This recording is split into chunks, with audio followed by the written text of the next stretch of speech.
Hay tantos puntos en común, pero tan brutales, ¿no?, entre literatura y psicoanálisis. Pensemos que Freud, parte de su enorme y maravillosa edificación teórica, la hace a partir de Sófocles, a partir de Goethe. Pensemos cómo trabaja Lacan-Joyce, por ejemplo, o todo lo que en el Seminario de la Angustia cita de literatura, de cosas que nos apasionan a nosotros, que leemos, que estudiamos. Es decir, marchan por un mismo carril, quizá, pero el libro es literatura, psicoanálisis, Flor Codagni. No, Codagnone. ¿Viste que le iba a decir mal? Sí, yo sabía. Y Nicolás Cerruti, ¿cómo estás? Periodista, escritora, psicoanalista. Y también escritor, porque si escribís, ¿no es cierto? ¿Cuál es el punto para vos donde se unen? Le pregunto al psicoanalista. ¿Dónde se unen? Literatura y psicoanálisis. En la interrogación, o sea, no está cerrado. La idea un poco es tratar de generar una colección donde se vaya respondiendo con las distintas personas que se animen a ir interrogándose, ¿no? Desde las letras, desde la literatura, el periodismo, desde el psicoanálisis. Donde se tocan es en el ánimo quizás actual de tratar de transitar eso. La escritura, y bueno, en ese trasfondo tal vez hay un recorrido por hacerse, no solo desde los autores, los narradores, o el amor que uno puede tener por la literatura y viceversa, ¿no? Y vos, Flor, ¿cómo lo ves? ¿Cómo ves esta unión que aparece en el libro con prólogo de alguien que yo admiro y respeto, Andrés Neumann? ¿Cómo lo ves vos? A mí me parece que, un poco lo digo en el libro, me parece que son parientes, que son algo cercano y a la vez lejano y que dialogan. Me parece que eso es lo más importante y creo que es algo que también de lo que se nutre el libro, que es del diálogo. Hay algo que el psicoanálisis puede enseñar a la escritura y hay algo que la literatura puede enseñarle al psicoanálisis. Bueno, al menos esa es como mi hipótesis. Un texto produce sentido, un texto vive en las interpretaciones que se hacen de él. Y el texto crece en la medida en que ese texto sea productivo desde lo literario. Pero la mirada que uno tiene sobre el texto es una mirada donde busca lo no dicho, donde busca lo real, donde busca aquello que se escapa en la palabra, se escapa en el acto fallido, se escapa en el lapsus, pero en el texto siempre hay algo que se escapa. Un buen texto para mí, ¿no? Para mí, para un montón más, ¿no es cierto? Es aquello que no está terminado, es aquello que permanentemente puede leerse y releerse. ¿Cómo lo ves, Nicolás? Es que ese es el ímpetu de la colección, o sea, permanecer en lo abierto. Si tal vez en una colección uno trata de generar fenómenos conclusivos, quiere decir, sobre el arte, ahí se equivoca, me parece. Lo mismo hacia el psicoanálisis, o sea, hay todo un bagaje, por suerte, hay todo un recorrido, pero la idea es abrirlo. La idea no es ser resolutivo a la hora de decir algo sobre una novela, sobre un escrito. El arte tiene que permanecer en ese punto abierto porque yo lo puedo abordar y otro lo aborda de otra manera, pero el tratamiento y tratar a esa persona a través de la letra va a ser distinto. Si yo lo cierro, estoy cerrando posibilidades de tratamiento. Cuando uno lee un texto, lo imagina, en algún punto lo corrige, en algún punto le agrega su propia historia, está narrándose a sí mismo a través del texto. Ustedes trabajan a Roland Barthes, el texto tiene que desearme, pruébeme que el texto me desea, ¿no? Bueno, el placer del texto, el texto de Goce, el texto, todo lo que está en ese artículo maravilloso. ¿Cómo lo vivís vos como escritora, no?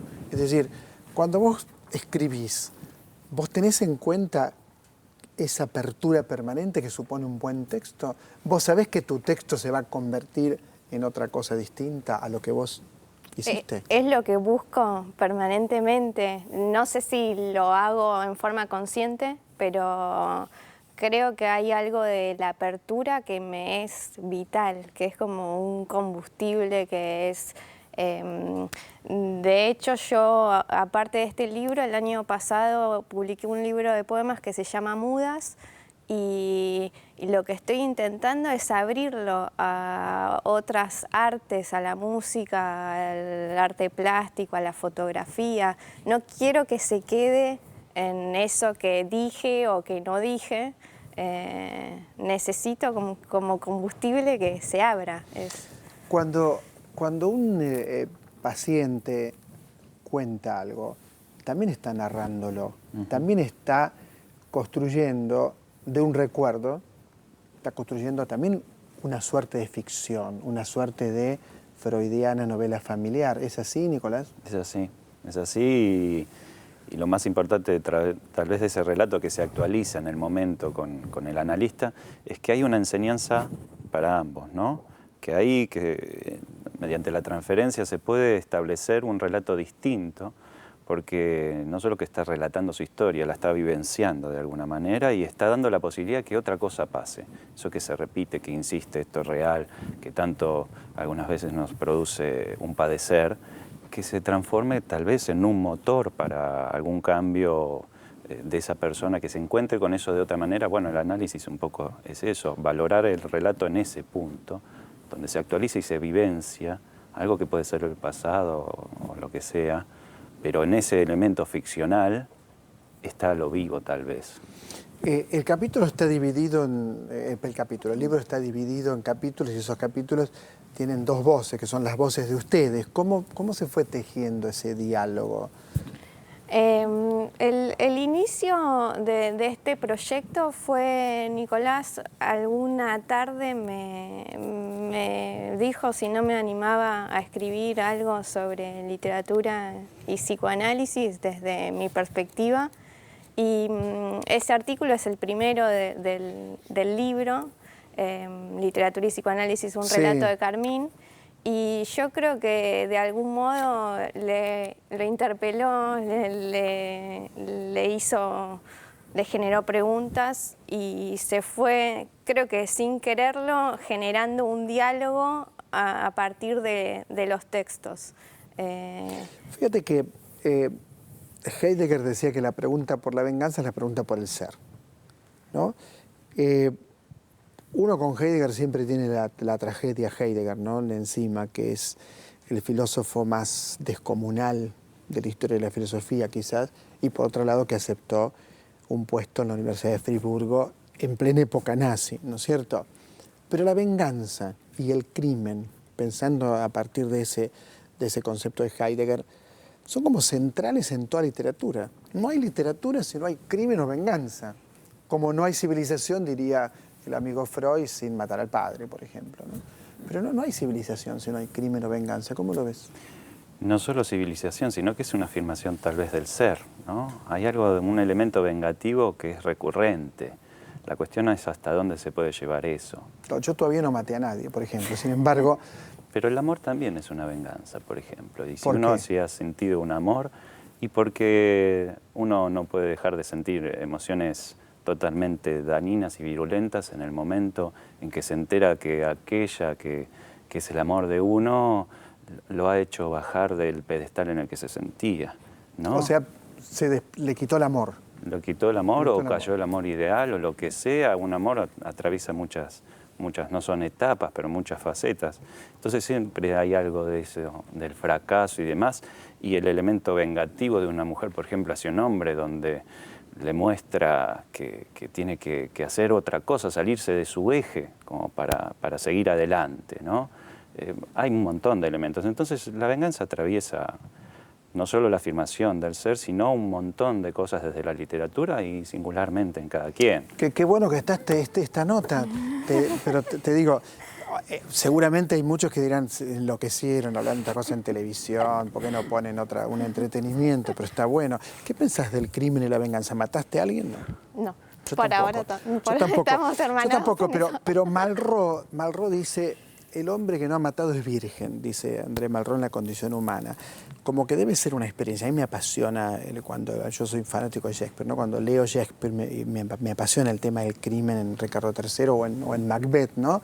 Que son los más intensos. Pero también la tragedia griega. Digo, la tragedia griega, que ustedes saben mucho también, tragedia griega, siempre hay crimen y siempre el crimen es brutal, pero se ve fuera de campo. La tragedia no lo muestra, no muestra a Medea matando a los hijos para vengarse de Jasón, ahí está el tema de la venganza, lo muestra fuera de campo.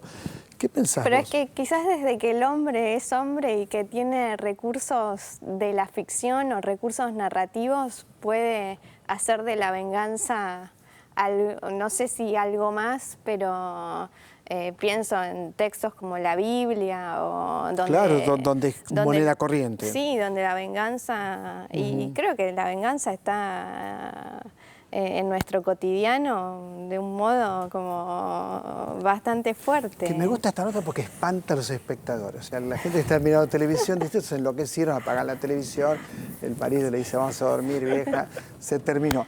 Pero fíjate cómo Lacan lee a Hamlet, ¿no? Porque la venganza, Hamlet tiene que ir y matar, como corresponde, al tío, ¿no es cierto?, a Claudio. Tiene que ir y matarlo, no lo mata. Lo mata cuando está muerto, al final, es decir, que pospone permanentemente la acción. ¿Qué pensás? Y es el elemento, ¿no?, donde dice que Hamlet también es el paradigma del sujeto de la modernidad, ¿no? Claro. Como uno pospone, bueno, en este caso la venganza, pero la pospone, lo más interesante en ese punto no es si hay que hacer un acto vengativo o no, si hay que postergar el acto, sino desde dónde le viene el dictamen, qué es lo que está frenando en ese ímpetu. Casi que el padre le roba la posibilidad de la venganza, al mostrarse con una directiva de un padre totalmente caído. Entonces, como uno se hace cargo del acto de la venganza, el arte enseña mucho en ese punto, me parece. No necesariamente tenemos que salir a matar gente. No. Pero lo simbólico ayuda. No, por supuesto. Yo decía, me preguntaba a mí, pero es una pregunta que también la trabaja Kant en su filosofía, ¿no? Yo no puedo matar una paloma, no puedo ver matar una gallina. Y sin embargo, en el arte es lo que más me interesa, ¿no? El tema del crimen, el tema de la venganza. Tiene muchos ribetes con esto de Heidegger, también a mí me llama totalmente la atención y estoy como en contradicción permanente. Leer un filósofo de su talla y a la vez que haya adherido con un número de afiliados, es como una contradicción que no me es incómoda. Y sin embargo, algo de eso perdura. Pero a la vez todos tenemos esas contradicciones incómodas. No tan fuertes, no tan fuertes, pero digo... Él usaba elementos del nazismo en los mismos cursos, mandaba a ver las obras de arte. Sí, igual me cuesta a mí, cuando intento leer su filosofía, me cuesta encontrar el nazismo, yo no lo encuentro. Hay un... ¿Qué significa pensar? Ese es un texto maravilloso. Propone ir a tales obras de cómo pasó. Sí, pero también ahí dice que el problema de nuestra civilización es que todavía no pensamos. En ese mismo libro dice cuál es el centro que todavía no pensamos. Y también habla del pensamiento que se sustrae. Esto en televisión ya no va. Si no me rajan hoy, te juro. Ya está, seguimos. Gracias por literatura y psicoanálisis. Muchas gracias, Flor Codagnone y Nicolás Cerruti. Muchas gracias. Léalo, si estos temas le apasionan, no se pierda este libro. Si le apasionan estos temas, si no, obvio que no. Pero francamente es un libro maravilloso. Literatura y psicoanálisis. Siempre está presente en este programa el teatro, el psicoanálisis, de una u otra manera. Enseguida volvemos. Esto es Otra Trama por la televisión pública.